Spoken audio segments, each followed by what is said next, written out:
नमस्कार विद्यार्थियों, मैं Subhash Paliwal, assistant professor geography, government college Deeg Bharatpur. BA प्रथम वर्ष के जो फिजिकल ज्योग्राफी पेपर चलता है आपके, उसमें आज हम बात करेंगे पृथ्वी की उत्पत्ति संबंधी परिकल्पनाओं का परिचय। यानी जो पृथ्वी की उत्पत्ति है वो किस प्रकार हुई है, आज की जो पृथ्वी हम देखते हैं वह कैसे बनी है। तो जो पृथ्वी की उत्पत्ति के संबंध में जो परिकल्पनाएं हैं उनको तीन भागों में रखा गया है। एक तारक परिकल्पनाएं, द्वितारक परिकल्पनाएं और नवीन परिकल्पनाएं। एक तारक परिकल्पनाएं वे परिकल्पनाएं हैं जिसमें यह माना गया है कि पृथ्वी या सौर मंडल की उत्पत्ति एक तारे से मानी गई है, जिसमें आपके कांट की वायव्य राशि परिकल्पना हो गई, लाप्लास की निहारिका परिकल्पना हो गई, अन्य। इसी तरह द्वितारक परिकल्पनाएं वे परिकल्पनाएं हैं जिनमें सौर मंडल की उत्पत्ति या पृथ्वी की उत्पत्ति दो तारों से मानी गई है। इसी तरह से नवीन परिकल्पनाएं जो मॉडर्न हाइपोथेसिस है, जिनमें आपके बिग बैंग थ्योरी वगैरह है, ये आती है। तो आज हम जो बात करेंगे वो करेंगे एक तारक परिकल्पना की। एक तारक परिकल्पना यानी जिन परिकल्पनाओं में सौर परिवार की उत्पत्ति एक तारे से मानी जाती है उन्हें एक तारक परिकल्पना कहा जाता है।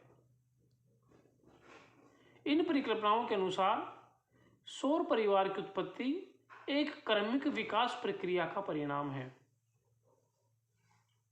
तो इन्होंने पृथ्वी की उत्पत्ति को एक तारे से माना है। इनमें आपके कांट, लाप्लास, रोसे, लॉकियर आदि विद्वानों की परिकल्पनाएं इस वर्ग में शामिल की जाती है। तो एक तारक परिकल्पना में आज हम अध्ययन करेंगे कांट की वायव्य राशि परिकल्पना, कि कांट ने किस तरह से अपनी वायव्य राशि परिकल्पना के माध्यम से पृथ्वी की उत्पत्ति को समझाया है। देखो, जो कांट की वायव्य राशि परिकल्पना है, कांट महोदय ने 1955 में पृथ्वी की उत्पत्ति के संबंध में वायव्य राशि परिकल्पना का प्रतिपादन किया। कब किया? 1755 में। अब कांट महोदय के अनुसार प्रारंभ में असंख्य आद्य पदार्थ क्या थे? असंख्य आद्य पदार्थों के कण ब्रह्मांड में फैले हुए थे। असंख्य आद्य पदार्थों के कण ब्रह्मांड में फैले हुए थे और ये सभी आद्य कण गुरुत्वाकर्षण के कारण आपस में टकराने लगे। आपस में क्या होने लगे? टकराने लगे। पहली बात ये कि ये कांट मान रहा है तो हम ये मानेंगे कि ऐसा था। जैसा कांट कह रहा है वैसा अपन मानते चलेंगे, क्योंकि कांट की परिकल्पना है। तो वो ये कह रहा है कांट कि ब्रह्मांड में आद्य पदार्थों के कण पहले से मौजूद थे, असंख्य आद्य पदार्थ थे और आपस में उनमें गुरुत्वाकर्षण के कारण आद्य कण आपस में टकराने लगे और इन कणों के टकराने से ताप उत्पन्न हुआ। आद्य कण मौजूद थे, गुरुत्वाकर्षण के कारण आद्य पदार्थ टकराने लगे और टकराने से क्या हुआ? ताप उत्पन्न हुआ और ताप से द्रव्य और द्रव्य से कण गैसीय अवस्था में परिवर्तित हो गई। जो आद्य कण थे वो आपस में टकराए, टकराने से ताप उत्पन्न हुआ, ताप से वो द्रव्य में बदल गए और द्रव्य से वो कण गैसीय अवस्था में परिवर्तित हो गए। गैसीय पुंज केंद्रित हो जाने पर वो परिभ्रमण करने लगा। यानी जो गैसीय पुंज था वो क्या करने लगा? परिभ्रमण करने लगा, अपने ही स्थान पर घूमने लग गया। अधिकाधिक आद्य कणों के एकत्रित होते रहने से इस पुंज का आकार और बढ़ता गया।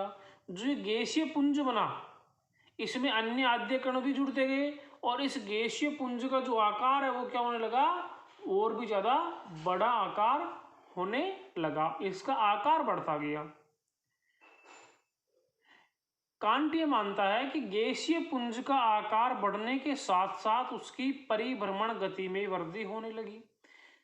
तो जैसे जैसे गैसीय पुंज का आकार बढ़ने लगा तो उसकी परिभ्रमण गति में भी क्या होने लगी? वृद्धि होने लगी।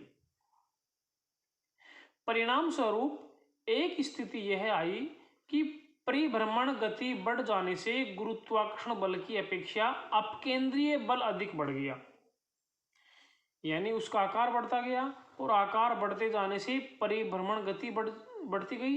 फिर परिभ्रमण गति बढ़ने से गुरुत्वाकर्षण बल की अपेक्षा अपकेंद्रीय बल अधिक बढ़ गया। अपकेंद्रीय बल जो केंद्र से बाहर की ओर जाने की प्रवृत्ति रखता है, केंद्र से बाहर की ओर जाने की प्रवृत्ति रखता है, वो होता है अपकेंद्रीय बल। जैसे हमने पानी में पत्थर फेंका तो जो लहरें हैं वो केंद्र से कहाँ जाती है, बाहर की तरफ जाती है, तो वो अपकेंद्रीय बल है। इसे हमने गाँव में देखा हो तो दो रस्सी के बीच में पट्टा होता है और उसमें पत्थर घुमा के वो फेंकते हैं पक्षी को उड़ाने के लिए, तो जब एक सिरा उसको छोड़ देते हैं तो वो पत्थर बहुत दूर तक जाता है, वो होता है अपकेंद्रीय बल, यानी केंद्र से बाहर की ओर जाने वाला बल, लगने वाला बल। तो देखिए कि ये मानता है कि गैसीय पुंज का आकार बढ़ने से परिभ्रमण गति में वृद्धि होने लगी। परिणाम स्वरूप यह स्थिति आई कि परिभ्रमण गति बढ़ जाने से गुरुत्वाकर्षण बल की अपेक्षा अपकेंद्रीय बल अधिक बढ़ गया और अपकेंद्रीय बल अधिक बढ़ने से गैसीय पुंज के मध्यवर्ती भाग में उभार होने लगा। जो गैसीय पुंज बनाता उसमें क्या हो गया, उभार होने लगा, यानी टूटने लगा, ये उभार होने लगा। उभार के बढ़ते जाने से एक एक करके छल्ले बनने लगे। जो गैसीय पुंज था, वायव्य पुंज था, उसी से एक एक उभार हो गया, उभार से क्या हुआ, एक एक पुंज बनने लगे। इस प्रक्रिया में 9 गोलाकार छल्ले बने जो कि निहारिका के रूप में अलग अलग हो गए। ये 9 छल्ले बने, इनसे 9 ग्रह बन गया और इसी तरह की पुनरावृत्ति होने से ग्रहों से क्या बने, उपग्रह बने और जो अवशिष्ट बचा भाग है वो क्या रह गया, सूर्य रह गया। इस तरह से कांट महोदय के अनुसार सौर परिवार की रचना हुई। देखो मैं उसको दोबारा समझा रहा हूं आपको। कांट महोदय ये मानता है कि ब्रह्मांड में असंख्य आद्य पदार्थों के कण मौजूद थे। ये सभी आद्य जो कण हैं गुरुत्वाकर्षण के कारण आपस में टकराने लगे और टकराने से इनमें ताप उत्पन्न हुआ, ताप से द्रव्य में बदल गए और द्रव्य से गैसीय अवस्था में बदल गए, यानी गैसीय पुंज में परिवर्तित हो गए। और गैसीय पुंज में परिवर्तित होने के बाद ये क्या करने लगा, गैसीय पुंज परिभ्रमण करने लगा। अधिकाधिक आद्य पदार्थों के कण एकत्रित होते रहने से इस पुंज का आकार और बढ़ता गया। जो गैसीय पुंज बन गया उसका आकार हो गया, क्या हो गया, बढ़ता गया। आकार बढ़ने से उसकी परिभ्रमण गति में वृद्धि हो गई। अब परिणाम स्वरूप परिभ्रमण गति बढ़ जाने से गुरुत्वाकर्षण बल की अपेक्षा अपकेंद्रीय बल में वृद्धि होगी। अपकेंद्रीय बल बढ़ गया। अपकेंद्रीय बल के बढ़ जाने से गैसीय पुंज के मध्यवर्ती भाग में उभार पैदा हो गया और उभार के बढ़ते जाने से एक एक करके छल्ले बनने लगे। इस प्रक्रिया में 9 गोलाकार छल्ले बने जो कि निहारिका के रूप में अलग हो गए। इससे 9 ग्रह बने और इसी प्रकार की पुनरावृत्ति से ग्रहों से उपग्रह बने और जो अवशिष्ट भाग था वो क्या बन गया, सूर्य बन गया। इस प्रकार सौर परिवार की रचना किसने मानी है, कांट महोदय ने मानी है। इसलिए कांट ने कहा है कि मुझे आद्य पदार्थ दो, मैं पृथ्वी की उत्पत्ति करके दिखाऊंगा। ये कोटेशन है, कांट की स्टेटमेंट है कि मुझे आप आद्य पदार्थ दो, मैं पृथ्वी की उत्पत्ति करके दिखाऊंगा। अब कुछ विद्वान हैं जो कांट की वायु राशि परिकल्पना की आलोचना करते हैं, तो हम ये देख लेते हैं कौन कौन सी आलोचनाएं हैं जो कांट की वायु राशि परिकल्पना में हैं। आलोचना, कांट ने इस विषय में कुछ नहीं बताया कि आद्य कणों की उत्पत्ति कैसे हुई। तो पहली आलोचना क्या होता है उसकी, कि इन्होंने ये नहीं बताया कि आद्य पदार्थों की उत्पत्ति कैसी हुई, आद्य पदार्थ कहाँ से आए ब्रह्मांड में।